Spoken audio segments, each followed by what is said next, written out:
तो आइए दोस्तों, आज आपको एक और नई कहानी सुनाते हैं। कहानी का शीर्षक है प्यार की सज़ा ज़िंदगी भर। एक वेरी सैड लव स्टोरी है। आज की कहानी बहुत दुख भरी है। राधिका और श्याम की बेइंतहा मोहब्बत होने के बावजूद भी राधिका से श्याम को बहुत दूर कर दिया गया। जानिए क्या है राधिका और श्याम की कहानी, कैसे और क्यों अलग कर दिया गया श्याम को राधिका से। तो आइए कहानी की तरफ चलते हैं।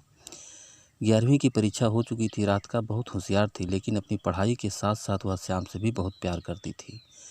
लेकिन श्याम को अभी तक ये पता नहीं था। हालांकि श्याम भी राधिका से बेहद प्रेम करता था, लेकिन उसने भी राधिका को कभी भी ये पता नहीं था। इसीलिए श्याम भी राधिका से बेहद प्रेम करता, लेकिन उसने भी राधिका को कभी पता नहीं लगने दिया। श्याम पढ़ाई में इतना होशियार भी नहीं था, लेकिन दिल से बहुत अच्छा था। उसे गुस्सा बहुत जल्दी आ जाता था।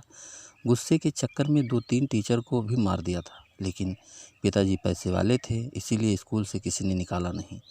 राधिका श्याम से निस्वार्थ प्रेम करती थी। 12वीं में आ गए थे दोनों। एक दिन राधिका को पूरब नाम के लड़के ने प्रपोज किया। राधिका ने उसे मना कर दिया, लेकिन पूरब राधिका को परेशान कर रहा था और ज़बरदस्ती कर रहा था। किसी ने श्याम को ये बात बताई। श्याम ने पूरब की खूब पिटाई की और उसे राधिका को सॉरी बुलवाया। श्याम की इतनी फिक्र उसके लिए देखकर राधिका बहुत खुश हो रही थी। कुछ दिन ही बचे थे 12वीं के पेपर के लिए। उसके बाद श्याम और राधिका अलग हो जाएंगे, ये बात दोनों अच्छे से जानते थे। इसीलिए एक दिन श्याम ने राधिका को प्रपोज करने को सोचा और उसी दिन राधिका ने भी श्याम को प्रपोज करने का सोचा। इसीलिए एक ही दोनों लंच टाइम में स्कूल के गार्डन में मिले और दोनों ने एक दूसरे को देखकर साथ में कहा, मुझे तुमसे बहुत कुछ बात करनी है। दोनों रुक गए और श्याम ने कहा, हाँ बोलो। राधिका, नहीं पहले आप बोलो। श्याम, नहीं पहले तुम बोलो प्लीज़। राधिका, ठीक है, एक काम करते हैं, आप अपनी बात एक कागज़ में लिख कर लें आओ, मैं भी अपनी बात कागज़ में लिख ले रही हूँ। दोनों साथ में अपनी अपनी बात कह लगेंगे। श्याम मुस्कराया और ठीक है कहकर पेज पर अपने दिल की बात लिखने चला गया। राधिका पहले से लव लेटर लिखकर लाई थी। लंच खत्म होने ही वाला था। श्याम लेटर लिखकर लाया और राधिका को दिया और राधिका ने अपना लेटर श्याम को दिया। दोनों ने मन में साथ साथ पढ़ा। लेटर पढ़कर दोनों ने एक दूसरे को देखा और मुस्कुराने लगे। श्याम ने लेटर में शादी के लिए लिखा था और राधिका ने उसकी पत्नी बनकर जीवन साथ बिताने को कहा था। श्याम ने राधिका को अपना नंबर दिया और धीरे धीरे दोनों आपस में बातें करने लगे। कुछ दिनों बाद स्कूल ख़त्म हो गया और फिर दोनों कॉलेज में आ गए थे, लेकिन राधिका के पिता उसकी शादी करने वाले थे। इसलिए राधिका ने श्याम के बारे में अपने परिवार को बताया, लेकिन राधिका के पिता नहीं माने और राधिका के लिए एक लड़का देखा और रिश्ता पक्का कर दिया।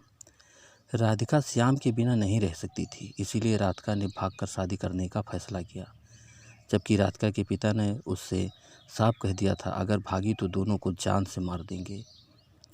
उन्होंने अपनी इज्जत अपनी लड़की की खुशी से भी ज़्यादा प्यारी थी, लेकिन श्याम ने राधिका को तसल्ली देकर कहा, सभी के पिता ऐसे ही बोलते हैं, शादी के बाद वो भी मान जाएंगे। राधिका ने भी यही सोचा और एक दिन कॉलेज से श्याम के साथ जाकर कोर्ट मैरिज कर ली। श्याम ने उसी दिन राधिका से कहा, चलो तुम्हारे घर सबसे आशीर्वाद लेकर आते हैं। लेकिन राधिका डरी हुई थी कि कहीं उसके पिता श्याम को मार न दें, इसीलिए राधिका ने श्याम से शहर छोड़ने को बोला। हालांकि श्याम के माता पिता उसके साथ थे। श्याम को जैसा पसंद था उसके साथ खड़े थे, इसीलिए श्याम ने राधिका की बात मानकर शहर छोड़ दिया और दूसरे शहर में जाकर रहने लगे। श्याम और राधिका मथुरा शहर में रहने लगे और श्याम ने वहीं अपने लिए एक जॉब देख ली और जॉब करने लगा। दोनों खुश थे और खुशी खुशी अपना जीवन व्यतीत कर रहे थे, लेकिन राधिका के पिता राधिका और श्याम को ढूंढ रहे थे। कुछ दिनों बाद राधिका के पिता ने श्याम और राधिका का पता लगा लिया, लेकिन राधिका के पिता ने राधिका से बात करने की कोशिश करी। तो एक दिन शाम को राधिका के पिता ने राधिका को फ़ोन किया। राधिका के पिता को ये शादी मंजूर नहीं थी और राधिका से घर वापस आने को बोला और श्याम को डाइवोर्स देने को कहा, लेकिन राधिका ने श्याम को छोड़ने से इनकार कर दिया और फ़ोन काट दिया। एक दिन राधिका के पिता ने श्याम का नंबर निकलवा कर उसे भी फ़ोन किया और कहा राधिका को छोड़ दो, लेकिन श्याम ने सम्मान से जवाब देते हुए कहा, आप कैसे पिता है, अपनी ही लड़की का घर तोड़ने को कह रहे हैं। लेकिन राधिका के पिता ने धमकी देते हुए फिर कहा कि उसे जान से मरवा देंगे।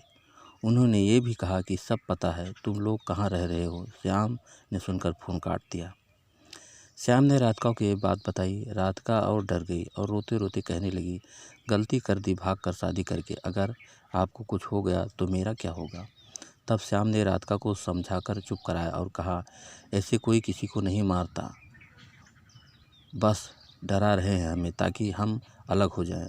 तुम चिंता मत करो, कुछ नहीं होगा मुझे। राधिका, ठीक, पर हम मथुरा से कहीं और चलते हैं, उन्हें यहाँ का पता लग गया है। श्याम ने राधिका की बात मान ली और अगले दिन ही भोपाल के लिए निकल गए। राधिका के पिता ने श्याम को मारने गुंडे भेजे थे। जिस दिन वह निकले लेकिन कोई मिला नहीं। भोपाल में श्याम की जीजा जी रहते थे। कुछ दिन श्याम और राधिका उनके यहाँ रुके रहे। फिर श्याम ने भोपाल में ही अपने लिए एक नौकरी देख ली, इसलिए भोपाल में ही राधिका और श्याम किराए पर मकान लेकर रहने लगे। करीब 1 साल निकल गया। श्याम और राधिका खुशी खुशी रह रहे थे। एक दिन राधिका ने श्याम को खुश खबर सुनाते हुए बताया कि वह प्रेग्नेंट है। श्याम बहुत खुश हो गया। राधिका की माँ उससे छुप छुप कर बातें करती थी।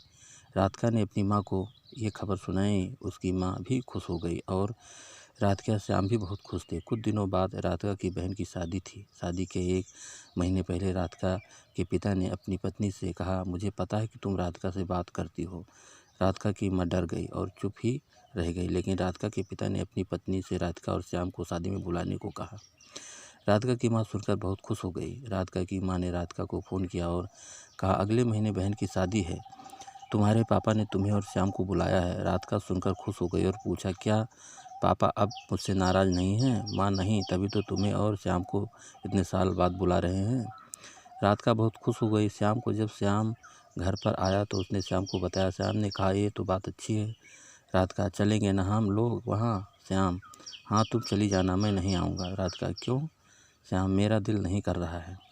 श्याम ने बहुत मना किया, लेकिन राधिका ने श्याम को जाने को कहा, इसलिए फिर भी श्याम भी राधिका की खुशी के लिए जाने को तैयार हो गया। राधिका को खुश देखकर श्याम बहुत खुश था और राधिका भी बहुत खुशी थी, ले सोच कर कि उसके पिता मान गए। लेकिन किसी को ये नहीं पता था कि ये सब उसका बिछाया जाल है। राधिका की माँ को भी कुछ पता नहीं था। करीब शादी के 15 दिन पहले श्याम और राधिका चले गए। हालांकि राधिका के पिता ने किसी से बात नहीं की, लेकिन उन्हें पता नहीं लगने दिया कि उनके साथ कुछ गलत होने वाला है। 2-3 दिन बाद राधिका को उसकी माँ और बहन के साथ बाज़ार भेज दिया शॉपिंग करने। उसी दिन राधिका के पिता के कहने पर राधिका के भाई और कुछ लड़के ने मिलकर श्याम को कमरे में बंद करके बहुत मारा, लेकिन श्याम इतनी मार सह नहीं पाया। कुछ देर बाद राधिका घर आई। राधिका ने श्याम को नीचे लेटे हुए देखा और आसपास उसके पिता, भाई और कुछ लड़के खड़े थे। राधिका ज़ोर ज़ोर से रोने लगी और अपने पिता को मारने लगी और कहने लगी, आपने मार दिया मेरे श्याम को। कुछ देर बाद पुलिस आई और राधिका के पिता, भाई और उन लड़कों को पकड़ ले गई। राधिका जी कर भी मर चुकी थी, लेकिन उसने खुद को जिंदा रखा अपने और श्याम के बच्चे के लिए। करीब 8 महीने बाद राधिका को एक लड़की हुई। राधिका अब श्याम की यादों के सहारे अपनी बेटी के साथ जी रही थी। राधिका बहुत सी बातों का अफसोस करती रहती थी कि शायद श्याम से भागकर शादी ही न करती, या फिर काश उस दिन श्याम की बात मान लेती और अकेले ही चली जाती तो श्याम उसके पास होता। लेकिन श्याम अब मर चुका था और राधिका को उसकी यादों के सहारे जीने के अलावा और कोई रास्ता नहीं था। तो दोस्तों, क्या राधिका के पिता ने अपनी झूठी इज्जत के लिए सही किया या गलत? अपनी राय कमेंट में हमें ज़रूर दें, जिससे हमें आप लोगों तक अच्छी और कहानियाँ पहुंचाने में मदद मिले। और अगर अभी तक आप हमारे चैनल को सब्सक्राइब नहीं किए हैं तो जल्दी से हमारे चैनल को सब्सक्राइब कर लीजिए, जिससे नई कहानियाँ आप लोगों के बीच तक पहुँचाते रहें। अगली कहानी में फिर मिलेंगे, तब तक के लिए।